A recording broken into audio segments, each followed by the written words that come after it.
नमस्कार. मी reiki grandmaster, counsellor आणि animal communicator Aditya Kulkarni ह्या व्हिडिओमध्ये तुमच्या सगळ्यांचं मनापासून स्वागत करतो. आपण गेल्या व्हिडिओमध्ये बघितलं होतं की रेकी ह्या माध्यमातनं आपण आपल्या आयुष्यामध्ये बऱ्याच दृष्टीने पॉझिटिव्ह ट्रान्सफॉर्मेशन्स करून येऊ शकतो. आता ही रेकी जर का शिकायची असेल तर त्याला काय लागतं, त्याची काय आवश्यकता आहे, हे आपण जसं जसं पुढे जाऊ त्याप्रमाणे बघणार आहे. परंतु एक्झॅक्टली रेकी म्हणजे काय आहे हे आपल्याला इथं समजून घेणं आवश्यक आहे.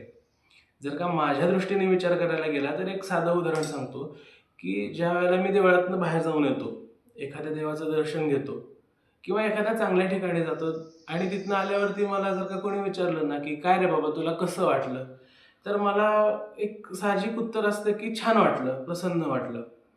एक्झॅक्टली रेकी म्हणजे काय, तर छान वाटलं, सुंदर वाटलं म्हणजे एक्झॅक्टली काय, हा जो अनुभव आहे ना, ती म्हणजे रेकी. आता ह्या रेकीच्या ऊर्जा त्याच्याशी कनेक्ट होऊन त्या आत्मसात केल्यानंतर त्याचा उपयोग लोक त्याच्या म्हणण्याप्रमाणे त्यांना पाहिजे तसा करू शकतात. पण एक्झॅक्टली तुम्हाला रेकीच्याकडून काय एक्झॅक्टली अपेक्षित आहे, हे सर्वस्वी फक्त तुम्हाला आणि तुम्हालाच ठरवायचं आहे. बरोबर? तर आता ह्या रेकीमध्ये ज्या वेळेला आपण अभ्यास करतो, त्यावेळेला काही काही मूलभूत गोष्टी असतात की ज्यांची आपल्याला एक्सपेक्टेशन्स असतात, त्या गरजेच्या असतात किंवा त्यांचा सहभाग त्याच्यामध्ये असतो. तर ह्या गोष्टी कुठल्या आहेत? तर पहिली म्हणजे आपला ऑरा, दुसरी गोष्ट आपला मेंदू आणि तिसरी गोष्ट आपली सात चक्र.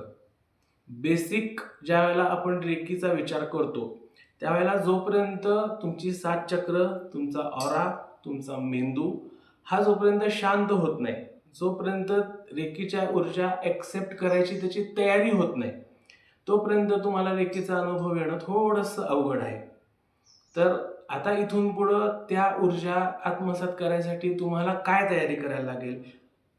तुमची सात चक्र, तुमचा मेंदू, तुमची बॉडी ही तुमच्या हातामध्ये कशी येऊ शकेल, हे जर का जाणून घ्यायचं असेल तर माझ्या नेक्स्ट व्हिडिओमध्ये नक्की मला भेटा. हा व्हिडिओ तुम्ही जर का फेसबुकला बघत असाल तर नक्की पेज शेअर करा, पेज लाईक करा. हा व्हिडिओ जर का तुम्ही यूट्यूबला बघत असाल तर सबस्क्राईब बटन दाबा आणि इथून पुढचे व्हिडिओ तुम्हाला जर का आपसूक बघायचे असतील, सगळ्यात आधी बघायचे असतील तर बेल आयकॉन नक्की दाबा. आपण पुढच्या व्हिडिओमध्ये नक्की भेटूया आणि जाणून घेऊया की रेकीमध्ये तुमची सात चक्र, ऑरा, मेंदू कसं काम करतं, कसं सहाय्यभूत होतं. नमस्कार. भेटूया नक्की पुढच्या व्हिडिओमध्ये.